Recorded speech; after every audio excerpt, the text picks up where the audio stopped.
Good afternoon, ladies and gentlemen. My name is William Goldrick, and this is my co-host, Mr. Matt Collins, and welcome to Afternoon at the Movies. Episode 3. Episode 3. Today's film we saw? We saw Parasite. It was the story of the Kims, a poor Korean family struggling to find work until the son, Kevin, gets hired by a rich family to be a tutor, in which case the entire family takes over all the positions of the service staff of the Park family, and it gets to be a little wild. It was directed by Boon Joon-Ho.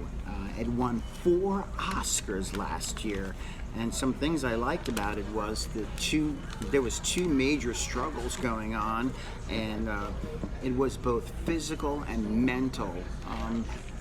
The one struggle was the fight for the father to keep his family together, which was extremely important to him, and then there was also various violence and conflict inside, both physical.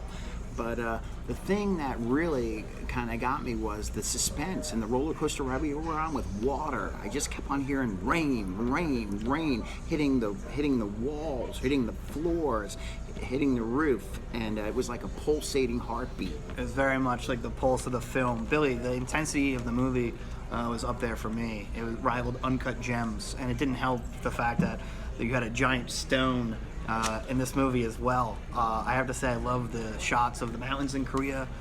They had beautiful pictures of the slums that reminded me of another Adam Sandler movie, Punch Drunk Love. I love that in the intensity you discussed, it went from being very funny to later being more tragic, but there was the homeless guy constantly peeing that was very funny, them being very poor, and the father letting the fumigation gas come in as they were folding pizza boxes.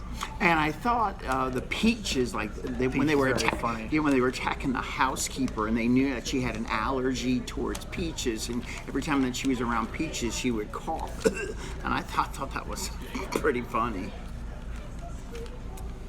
What I didn't like about the film, though, was hard. There was so many great things, but the one con that I had about the film was, how did the father just disappear into the basement at the scene of the crime? That's what really, and without being what kind of detective force would not know that the father was hiding in the cellar? Well, you never know about these rich people. Maybe it was like a Jeffrey Epstein situation where they didn't know the basement was there. The other guy was there for 4 months, 3 days, and 4 years, 3 months, and 17 days. You know what I mean? Yeah, but bunkers, and I'm sure that if they would have had cadaver sniffing dog, whatever, they do heavy-duty investigations after murder scenes. It looked like a pretty intense door, but moving on to some of the, I would like to be negative about this movie. I have pretty much not much to say negative-wise about this film. I thought maybe the subtitles, but I didn't even care after the first 5 minutes of the movie. I was hysterically laughing, and I loved it. I loved it because it made you work. You had to read subtitles, and it kind of forces you to think. I thought it was going to be negative, but it wasn't. I'm going to be a total cop-out and not really say much negative about this film. Some of the themes of this movie I thought were great. They made it plan after one of the incidents, and they were literally by a bunch of garbage in the street, because there was a lot of allegory to referring to them as being parasites or cockroaches in the film, hence the fumigation earlier. Then there's the child being afraid of the ghost, which turned out to be the original housekeeper's husband who lived in the basement for 4 years, which pretty much shows that being poor makes you unseen, and both families were living underground throughout the movie, and then they end up trading places at the end. Yeah, but there was the two perspectives of, in the beginning, they were notorious for making plans, and then the father threw a wrench in the fan, and he says, sometimes life, you don't have to make plans. And I was like, I'm still kind of thinking about that. It was a beautiful message in the movie. It was really kind of threw me for a loop at the end, and made me really think about how I identify with this film in my life. And I find all the negative commentary about this movie winning awards over 1917, which we saw last week. This movie blows it out of the water that Billy liked so much in the film. The water, yeah. And I thought it was fantastic, and I just, there's so much that's happening that I'm thinking about at this point after just recently seeing it within an hour or so. So I thought it was magnificent, and it really made you work and think about. My score of this film out of 10 is going to be like a 9.8. I'd say it's almost like a perfect film.